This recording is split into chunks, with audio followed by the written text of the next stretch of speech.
Burri që vrau 99 vet dhe mëshira që s'ka kufi. Ndonjëherë, pesha e gabimeve tona ne bëjmë të mendojmë se kemi shkuar tepër larg dhe një zë i brendshëm na pëshpërit. Për mua nuk ka më shpresë. Ne fillojmë të shohim veten përmes syve të gabimeve tona, duke harruar se Zoti nuk na vlerëson sipas pikës ku urrëzuam, por sipas vullnetit ton për t'u ngritur sërish. Në Islam, ekziston një parim absolut që thyen çdo dëshpërim. Dera e pendimit nuk mbyllet kurrë, për sa kohë zemra rre. Për të kuptuar këtë, ekziston një nga historitë më të fuqishme dhe të çuditshme që na ka treguar profeti Muhammed a.s. për popujt e kaluar. Një histori që mbetet një dritë shprese për çdo shpirt të trazuar. Historia e burrit të 100 vrasjeve.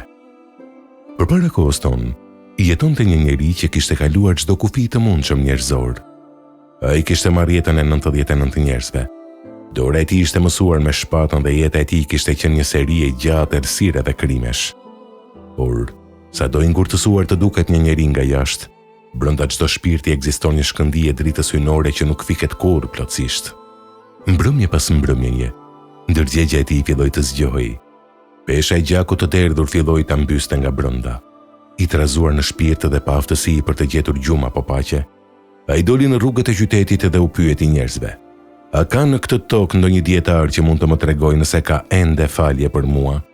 Njerëzit, të padijshëm, e udhëzuan te një murg, një adhurues i veçuar që kalonte ditën në lutje, por që nuk posedonte urtësi të thellë të fesë. Burri shkoi te ndërtesa e tij dhe i tha gjak ftohtë: "Kam vrarë 99 njerëz, a ka pendim për mua?" Murgu, i tmerruar nga ajo që dëgjoi dhe duke gjykuar vetëm sipas madhësisë së mëkatit e jo sipas gjerësisë së mëshirës së Zotit, u përgjigj me ashpërsi: "Jo, asnjëherë. Mëkati yt është tepër i madh për t'u falur." I dëshpëruar plotësisht, i kapur nga një ndjenjë e errët se gjithçka kishte marrë fund dhe se ishte i dënuar përveç se me ferr, burri nxori shpatën dhe e vrau edhe murgun, duke e çuar numrin e viktimave në 100. Ai mendonte se pasi kishte humbur çdo shpresë, një mëkat më shumë nuk bënte më diferencë. Por shpirti i tij vazhdonte të bërtiste për çlirim. Dhimbja e tij ishte aq e madhe sa që nuk e la të dorëzohej. Ai pyeti përsëri njerëzit dhe këtë herë udhëzuan te një dietar i vërtet, një njeri që e njihte thellësisht natyrën e Zotit dhe mëshirën e tij. Kur i tregoi se kishte vrarë 100 vetë dhe e pyeti me sy të përlotur nëse kishte ende hapësirë për pendim, dietari u përgjigj me një urtësi që i hoqi një gur të rëndë nga gjoksi: "Po, kush mund të hyjë mes teje dhe pendimit tënd? Kush mund të vërë kufijtë e mëshira e Zotit? Por, dëgjoj me vëmendje. Ti jeton në një ambient të keq që të nxitë drejt krimit. Lëra të vënd dhe shko në atë fshat atje, sepse aty jetojnë njerëz që adhurojnë Allahun. Adhuroje Zotin bashkë me ta dhe mos u kthe më kurrë pas." Burri nuk e zgjati. Ai nuk priti të nesërmen, nuk kërkoi arsyetime dhe nuk u kthye as të merrte gjërat e veta. Ai u nis menjëherë në rrugë drejt fshatit të mirëve. Ai bëri hapat e parë drejt një jete të re, me zemrën që i rre shpejt nga shpresa se po ja linte të shkuarën e errësirës. Por jeta është e paparashikueshme. Kur arriti fiks në mes të rrugës, ndërsa ecte mes dy fshatrave, vdekja e ka përceu. Ai ra në tokë dhe ndërroi jetë me gjoksin të kthyer drejt fshatit ku donte të fillonte nga e para. Atë moment, në qiell lindi një debat i madh mes engjëjve të mëshirës dhe engjëjve të dënimit. Engjëjt e dënimit thoshin: "Ai nuk ka bërë asnjë të mirë të vetme në jetën e tij.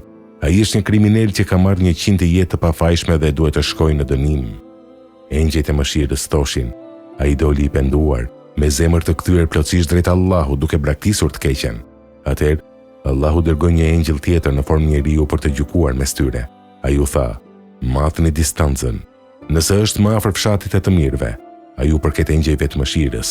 Nëse është më afër fshatit nga ku doli, u përket engjëjve të dënimit." Tragjedia ishte se fizikisht ai ndodhej fiks në mesin e rrugës, por këtu ndodhi mrekullia e mëshirës hyjnore, ajo mëshirë që tekalon çdo logjikë njerëzore. Allahu urdhëroi tokën e fshatit të keq të largohej paksa dhe tokën e fshatit të mirëve të afrohej drejt trupit të tij. Kur engjëjt e matën distancën, zbuluan se ai ishte vetëm një pëllëmbë dorë më afër fshatit të ri. Dhe për këtë pëllëmbë të vetë me sinqeriteti, Allahu ja fali të gjitha 100 vrasjet dhe e pranoi në mëshirën e tij. Kjo histori nuk është një ngjarje nga e kaluara. Ajo është një pasqyrë për çdo njeri sot. Ajo na tregon se Zoti nuk skanon vetëm të kaluarën tënde, por vlerëson drejtimin ku po ecën sot. Ai nuk kërkon që ne të jemi pa gabime, por kërkon që kur të rrëzohemi të kemi guximin të kthehemi sërish tek ai. Për këtë arsye në Kur'an gjejmë thirrjen më ngushëlluese për çdo shpirt që ndjen peshën e gabimeve. Thuaj, o robrit e mi që keni ngarkuar veten me shumë gabime, mos e humni shpresën nga mëshira e Allahut. Vërtet, Allahu i fal të gjitha gjunahet. Ai është vërtet falsi i madh, mëshirë ploti. Sura Zumer 53. Po ashtu profeti Muhammed a.s. na ka transmetuar fjalët e Zotit që ndriçojnë çdo zemër të lënduar. O biri i Ademit, përderisa të më lutesh mua dhe të kesh shpresë te unë do të t'i fal mëkatet që ke bërë.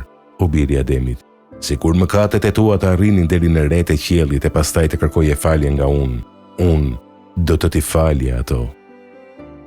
Ndoshta sot ndihesh i bllokuar nga zakonet e këqija, nga vendimet e gabuara të së kaluarës apo nga ndjenja se e ke zhgënjyer vetveten dhe Zotin. Por mos harro, pika e kthesës nuk kërkon vite të tëra, ajo kërkon vetëm një moment sinqeriteti. Nëse ai burr që mori 100 jetë gjeti falje vetëm sepse bëri një hap të vetëm drejt ndryshimit dhe ndryshoi ambientin e tij, imagjino se sa më pranë teje është falja e Zotit. Mos lejo askënd të mbush mendjen se është tepër vonë. Ndrysho shoqërinë, ndrysho mjedisin që të tërheq poshtë dhe bëj atë hapin e parë drejt dritës, sepse kur ti bën një hap drejt Zotit, ai vjen drejt teje me mëshirë akoma më të madhe.